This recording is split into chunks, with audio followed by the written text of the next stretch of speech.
Hello hi നമസ്കാരം. അപ്പോൾ എല്ലാ കൂട്ടുകാർക്കും എൻ്റെ ചാനലിലോട്ട് സ്വാഗതം. ഇന്ന് നമ്മളൊരു അടിപൊളി ക്രാഫ്റ്റാണ് ചെയ്യാൻ പോകുന്നത്. വേറൊന്നുമില്ല, വലിയ ആയാസമില്ല, നമ്മളൊരു ചെറിയ ബോട്ടിൽ ആർട്ട് ചെയ്യുകയാണ്. വളരെ സിമ്പിളായിട്ടുള്ള വർക്കാണ്.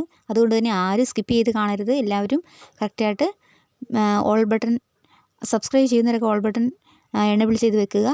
അപ്പോൾ നമ്മൾ ഒരു എക്സ്റേ ഷീറ്റ് എടുത്തിട്ടുണ്ട്. അതിനെ ലീഫിൻ്റെ ഷേപ്പിൽ കുറേ എക്സ്റേ ഷീറ്റ് കട്ട് ചെയ്തെടുക്കണം. ഇതുപോലെ കുറേ ലീഫ് നമ്മൾ കട്ട് ചെയ്തെടുത്തിട്ടുണ്ട്. നല്ല ശ്രദ്ധിച്ച് ചെയ്യേണ്ട ഒരു കാര്യമാണ്. അപ്പോൾ ആദ്യം ഒരു ലീഫിൻ്റെ പിക്ചർ വരച്ചിട്ട് നിങ്ങളത് കട്ട് ചെയ്ത് പിന്നെ അതേ അളവിൽ തന്നെ ചെയ്യുന്നതായിരിക്കും നല്ലത്. ഇനി നമുക്ക് ഈ ലീഫൊക്കെ ഒന്ന് കളർ ചെയ്ത് കൊടുക്കാം. ഗ്രീനും യെല്ലോയും കളറുള്ള ആക്രിലിക് കളർ മിക്സ് ചെയ്തിട്ട് നമ്മൾ പഞ്ഞിയിലാണ് അടിച്ചു കൊടുക്കുന്നത്. ആരും ബ്രഷ് കൊണ്ട് ചെയ്യേണ്ട. പഞ്ഞി ചെയ്യുമ്പോഴാണ് കൂടുതൽ ഫിനിഷിങ്. ബ്രഷ് കൊണ്ട് ചെയ്താൽ അത്ര ഫിനിഷിങ് കിട്ടുകയില്ല, പാടുകളൊക്കെ കാണും. അപ്പം നമ്മുടെ കൂട്ടുകാരൊക്കെ ഒന്ന് ദയവ് ചെയ്ത് കമൻറ്റ് ഇടാൻ നോക്കുക. എന്തെങ്കിലും പോരായ്മയൊക്കെ ഉണ്ടെങ്കിൽ നമുക്കറിയാൻ പറ്റും. കമൻസ് ഒന്നും കാണുന്നില്ല, അതുകൊണ്ടാണ് ഞാൻ പറഞ്ഞത്. അപ്പോൾ നല്ലതാണല്ലോ ചീത്തയാണല്ലോ നിങ്ങളുടെ മനസ്സിലുള്ള അഭിപ്രായങ്ങൾ തീർച്ചയായിട്ടും അറിയിക്കുക. എന്നാലേ നമുക്ക് മുന്നോട്ട് പോകാൻ പറ്റുള്ളൂ. ഞാൻ ചെയ്ത ക്രാഫ്റ്റ് നിങ്ങൾക്ക് ഇഷ്ടമായോ എന്നൊക്കെ അറിയാനുള്ളൊരു ആകാംക്ഷയുണ്ട്. അപ്പോൾ തീർച്ചയായിട്ടും പറ്റുന്നവരൊക്കെ ഒന്ന് ചെറിയ തോതിൽ കമൻറ്റ് ഇടുക. ഇനി നമ്മൾ ഗ്രീൻ കളറിലെ കുപ്പി എടുത്തു. ഇനി റോസ് കളറിലെ കുറച്ച് തുണി എടുത്ത് നമ്മൾ റൗണ്ടിൽ കട്ട് ചെയ്തു 2 എണ്ണം അടുപ്പിച്ച് വെച്ചിട്ട് ഇതുപോലെ പിരിച്ചെടുക്കണം. എന്നിട്ട് നമ്മൾ അടിയിലൊരു നൂല് കെട്ടിക്കൊടുക്കുക. നൂലോ കെട്ടുകമ്പിയോ കെട്ടിക്കൊടുക്കുക. ഇങ്ങനെയുള്ള പൂക്കളൊക്കെ നിങ്ങൾക്ക് ഉണ്ടാക്കാൻ വളരെ ഈസിയാണ്. ഞാൻ കൂടുതലും നിങ്ങൾക്ക് ഏറ്റവും എളുപ്പത്തിൽ ചെയ്യാവുന്ന മെത്തേഡാണ് ഫോളോ ചെയ്യുന്നത്. ഒത്തിരി ടഫായിട്ട് ഒരു കാര്യം തന്നെ ഒത്തിരി ടഫായിട്ട് ചെയ്യുന്ന രീതിയിലില്ല. ഏത് സാധാരണക്കാർക്കും ചെയ്യുന്ന മോഡൽ ക്രാഫ്റ്റുകളാണ് ഞാൻ പരീക്ഷിക്കുന്നത്. അപ്പം എളുപ്പം ഒരു പൂ ഇങ്ങനെ നമുക്കുണ്ടാക്കാം. 2 റൗണ്ടിൽ വെട്ടിയെടുത്ത തുണി നടുക്കുന്ന് പിരിച്ചിട്ട് ബാക്ക് സൈഡിൽ നിന്ന് കെട്ടിക്കൊടുക്കുക. എന്നിട്ടത് വിടർത്തിയെടുക്കുക. അപ്പോൾ ഒരു ചെറിയൊരു പൂവായി.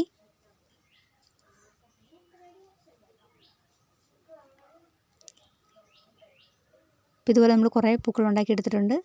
ഒത്തിരി ഒന്നും വേണ്ട, ഒരു 3-4 പൂ മതിയാവും. ഞാൻ കുറച്ച് ഉണ്ടാക്കിയെടുത്തിട്ടുണ്ട്. ഇതെല്ലാം നമ്മൾ ഉപയോഗിക്കുന്നില്ല. ഇനി നമ്മൾ വെട്ടിവെച്ച് കളർ ചെയ്തെടുത്ത ഇല ഓരോന്നായിട്ട് കുപ്പിയുടെ സൈഡ് വഴി ഒട്ടിച്ച് കൊടുക്കേണ്ടതുണ്ട്. അപ്പോൾ നമ്മൾ നല്ല കൂടിയ സ്ട്രോങ് ആയിട്ടുള്ള പശകൾ ഉപയോഗിക്കുക.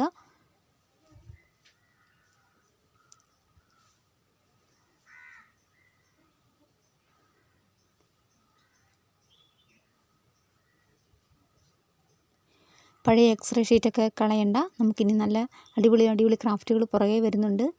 നിങ്ങൾക്ക് എന്ത് കിട്ടിയാലും അത് കളയാതെ സൂക്ഷിച്ച് വെക്കുക.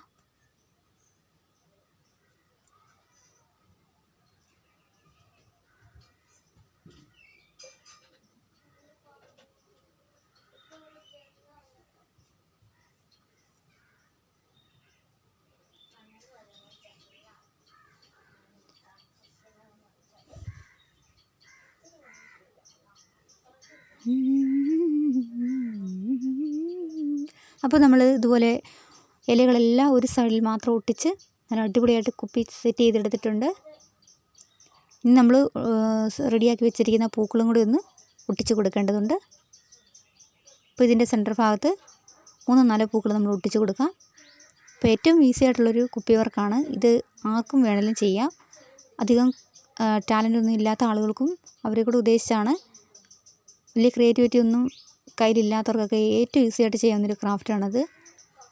ഇലയൊക്കെ വെട്ടാൻ ആർക്കും അറിയാൻ മേലാത്തത് എല്ലാവർക്കും അറിയാമല്ലോ. ഒരു ചെറിയ ഇല വെട്ടിയെടുക്കാനായിട്ട് ഒന്നും അറിയാൻ മേലാത്തവർക്ക് വരെ അറിയാം. അപ്പോൾ അങ്ങനെ കുറച്ച് ഇല എടുക്കുക.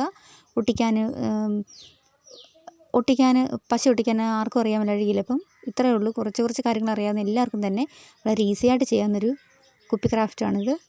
അപ്പം നിങ്ങൾക്ക് ഇത് എല്ലാവരും ട്രൈ ചെയ്ത് നോക്കണം. റോസ് ഫ്ലവറിന് പകരം യെല്ലോ സൂര്യകാന്തി പോലത്തെ പൂക്കളും ഒക്കെ നിങ്ങൾ വെക്കാം. ഞാനൊരു ത്രെഡാണ് അങ്ങ് തരുന്നത്. അപ്പം നിങ്ങൾക്ക് മികച്ചതാക്കുക. ഞാൻ ചെയ്തതിലും മികച്ചതാക്കാൻ വേണം നിങ്ങൾ ശ്രദ്ധിക്കാനായിട്ട്. ഞാൻ ചെയ്തതിലും മികച്ചതായിട്ട് നിങ്ങൾ ചെയ്യണമെന്നാണ് എൻ്റെ ആഗ്രഹം. അപ്പോൾ ഇത്രയേ ഉള്ളൂ. കുറച്ച് ലീഫ് ഒട്ടിച്ചു, നടുക്ക് കുറച്ച് പൂക്കളും വെച്ചു, ഒരു സൈഡിലോട്ട് അറേഞ്ച് ചെയ്തു. ഇത്രയേ ഉള്ളൂ നമ്മുടെ ക്രാഫ്റ്റ്. അപ്പോൾ എൻ്റെ കൂട്ടുകാരൊക്കെ എൻ്റെ ചാനൽ കാണാത്തവർ പോയി ഇന്ന് കണ്ട് നിങ്ങൾക്ക് ഇഷ്ടമായിട്ടുണ്ടെങ്കിൽ തീർച്ചയായിട്ടും എന്നെ സപ്പോർട്ട് ചെയ്യണം. നിങ്ങളുടെ സപ്പോർട്ട് ഏറ്റവും വിലയേറിയ ഒരു കാര്യമാണ്. അപ്പോൾ താങ്ക്സ് ഫോർ വാച്ചിങ്.